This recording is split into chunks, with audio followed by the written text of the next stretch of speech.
Welcome to the Pastor's Pulse for March 9th, 2022. This is part 1. One of the joys of preaching systematically through a particular book of the Bible is getting to, or having to, deal with those passages which are most puzzling, and Genesis is no exception. There is maybe no text of Scripture more disputed than Genesis 6, 1 through 4, and just a brief search on the internet reveals that Bible students and skeptics alike find it very fascinating. The questions which spark the most debate are these: who were the sons of God? Who were the daughters of men? Who were the giants, and what became of them? I say these questions spark the most debate, but they're not necessarily the most important ones to interpret the meaning of the passage. As usual, we must bear in mind the context and the author's intent. In the case of Genesis 6, 1 through 8, we observe that these verses form the conclusion of the section which begins in chapter 5, verse 1. It is the book of the genealogy of Adam, which starts with his creation and ends with Noah finding grace in the eyes of Yahweh. The next major division of Genesis begins in verse 9 with the genealogy of Noah. Why is this important, and how is it helpful?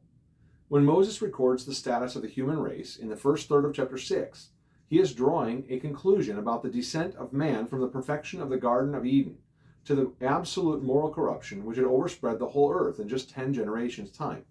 So whatever is meant by these newly introduced terms, sons of God, daughters of men, and giants, or nephilim, they are used to describe Adam's race as sin spread from one generation to the next. If we are going to propose answers which introduce moral actors from off the scene, i.e., outside of humanity itself, there will have to be a pretty substantial amount of textual evidence in these verses.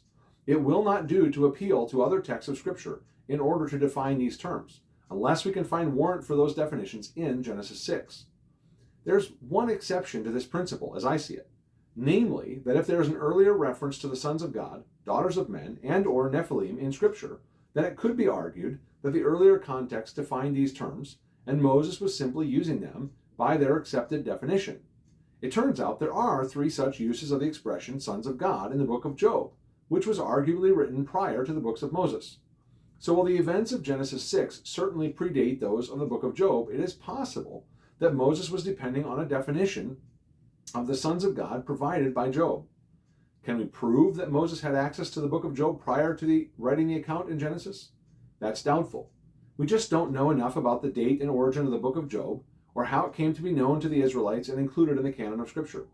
That's not to say the book of Job should be excluded from the Bible, but we must admit there are many things about the Old Testament canon of which we remain ignorant.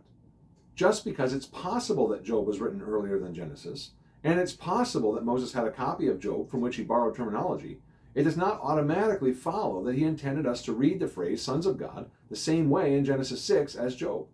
To complicate things a bit further, if we take a look at the 3 uses in Job, the definition of the expression is not entirely certain. Job 1:6 reads, "Now there was a day when the sons of God came to present themselves before Yahweh, and Satan also came among them. Most interpreters that I have read immediately conclude that the sons of God here are angels, but I don't find anything in the text itself or the nearby context which requires or even strongly suggests that interpretation. The same thing is true with 2:1, which reads almost identically. Again, there was a day when the sons of God came to present themselves before Yahweh, and Satan also came among them to present himself before Yahweh." Now what about Job 38:7? It concludes a question which God asks of Job beginning in verse 4. "Where were you when the morning stars sang together and all the sons of God shouted for joy?" Is this referring to angels? Well, that does seem possible. But if so, it's the only reference to spirit beings in a chapter which is focused entirely on the creation and the governance of the physical universe. To make a definitive case about the meaning of the phrase in Genesis 6, based on a not entirely unambiguous use in Job 38, seems to be a bit of a stretch. To rightly interpret Genesis 6, we have to consider the use of sons of God in Job. However, since meaning is always determined in context, we cannot allow even an earlier reference to override the meaning that Moses intended when he wrote Genesis 6. This means that even if we could be absolutely certain about the meaning of the sons of God in Job, we still have to justify our interpretation of it in Genesis by appealing to the text of Genesis itself, not simply borrowing Job's definition. So where does this leave us with regard to interpreting Genesis 6, 1 through 8? Well, it certainly leaves us with unanswered questions and puzzles, which will probably have to remain puzzling. I realize that this conclusion will be unsatisfying to many, But the fact is, we have a certain level of interpretive humility, and we need to be willing to accept the limits of our knowledge.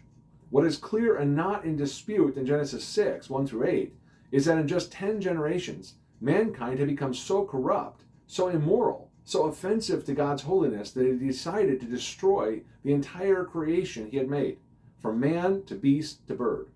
Yet even in the face of this terrible judgment, God's grace was found by a man named Noah. There's much more to be said about the meaning of these controversial phrases, and we'll get to that next.